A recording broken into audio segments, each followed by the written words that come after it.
Last के month में, आखिरी महीने में, 9th मंथ में आपको किस प्रकार से खड़ा होना चाहिए और कैसे बैठना चाहिए ताकि नॉर्मल डिलीवरी आसानी से हो सके। नॉर्मल डिलीवरी होने के लिए आपका प्रॉपर पोस्चर में रहना बेहद ज़रूरी है। बहुत सी बार महिलाएं अपने आप को इस तरह के पोस्चर में रखती हैं जिससे कि नॉर्मल डिलीवरी होना डिफ़िकल्ट हो जाता है क्योंकि बच्चा प्रॉपर पोजीशन में नहीं आता। मैं डॉक्टर दीप्ति जैन, गायनेकोलॉजिस्ट, आज आपको यही बताऊंगी एग्जैक्टली कि आपके लिए कौन सा पोस्चर सही पोस्चर है ताकि normal delivery, normal vaginal delivery आसानी से हो सके, सिजेरियन की ज़रूरत ना पड़े। लेकिन एक चीज़ समझिए, नॉर्मल डिलीवरी होने के लिए जो बेहद महत्वपूर्ण चीज़ है वो ये है कि बच्चा सही पोजीशन में होना चाहिए। सबसे पहले तो बच्चे का हेड नीचे होना चाहिए, हेड डाउन पोजीशन होनी चाहिए, जिसे हम हमारी भाषा में सेफेलिक पोजीशन कहते हैं। तो बच्चे का सिर तो नीचे है, लेकिन सिर नीचे होके भी वो प्रॉपर पोजीशन में है या नहीं है, पेल्विस के अंदर एंटर किया है या नहीं किया, उसके ऊपर डिपेंड करता है कि डिलीवरी हो पाएगी या नहीं हो पाएगी। बहुत बार बच्चे का सिर बिल्कुल स्ट्रेट ऐसे ना होके थोड़ा रोटेटेड रहता है, जिसके कारण कि ढंग से वह पेल्विस में फिट नहीं होता और ढंग से जब लेबर प्रोसेस स्टार्ट होता है तो वो नीचे नहीं सरकता। तो उसके लिए आपको क्या ध्यान रखना है, आपको अपने पोस्चर का ध्यान रखना है कि किस तरह आप खड़ी हो रही हैं। इट्स वेरी कॉमन, बहुत कॉमनली क्या होता है, प्रेग्नेंट महिलाएं जब खड़ी होती हैं तो वो स्ट्रेट खड़ी नहीं होती। ऑब्वियसली आपका वज़न बढ़ चुका है, इतनी टमी बाहर आ चुकी है, तो जो खड़ा होने का यूजुअल तरीका ये होता है कि प्रेग्नेंट महिलाएं अपनी टमी को बाहर निकाल के और पैरों को थोड़ा इस तरह से खुला करके ऐसे खड़ी होती हैं। तो आपको ऐसे खड़ा नहीं होना है, आपको अपने टोस को पैरेलल रखना है। जी हाँ, ऐसे।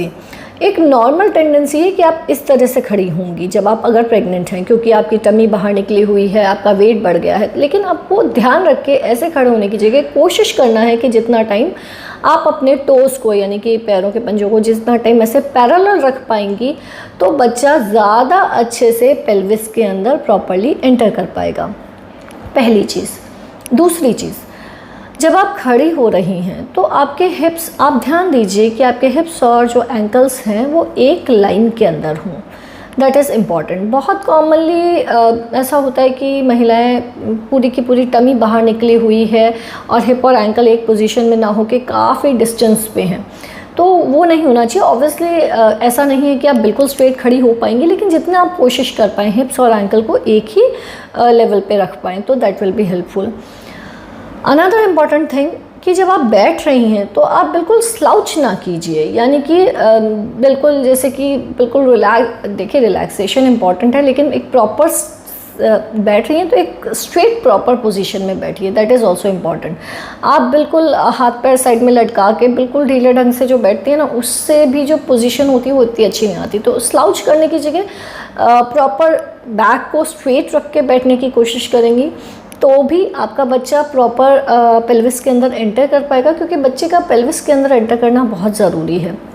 और इसके साथ बेहद ज़रूरी है कि आप अपने लास्ट मंथ्स में मूव अराउंड करती रहें, चलती फिरती रहें, क्योंकि अगर आप चलेंगी फिरेंगी नहीं, बहुत बार देखिए अगर आपका केस ऐसा है कि आपका कोई हाई रिस्क केस है, गायनेक ने आपको बेड रेस्ट के लिए एडवाइस किया है, then that is a different story. बहुत सी कंडीशंस ऐसी होती हैं जैसे कि प्लेसेंटा नीचे होता है, ब्लड प्रेशर बहुत बड़ा हुआ होता है कि आपके डॉक्टर ने आपको बेड रेस्ट के लिए एडवाइस किया होता है, तो वो तो एक अलग चीज़ है। लेकिन अगर आपके अंदर किसी प्रकार का हाई रिस्क नहीं है, आपका एक नॉर्मल केस चल रहा है, तो आप मूव अराउंड करते रहिए, चलते फिरते रहिए। कम से कम रेगुलर बेसिस पे 30 to 40 मिनट्स मॉर्निंग में और 30 to 40 मिनट्स इवनिंग के अंदर वॉक कीजिए। उसके अलावा दिन में भी जो समय है आप जब रेस्ट कर रही हैं उसके अलावा भी थोड़ा बहुत मूव अराउंड करेंगी तो डेफिनेटली बच्चा प्रॉपर पोजीशन में आएगा और डिलीवरी होने का प्रोसेस आसान रहेगा, क्योंकि बच्चे का सिर जब पेल्विस में सही जगह पे होगा तभी उसके प्रेशर से बच्चेदानी का मुंह खुलेगा और तभी वह धीरे धीरे पेल्विस के अंदर मूव करके डिलीवर हो पाएगा,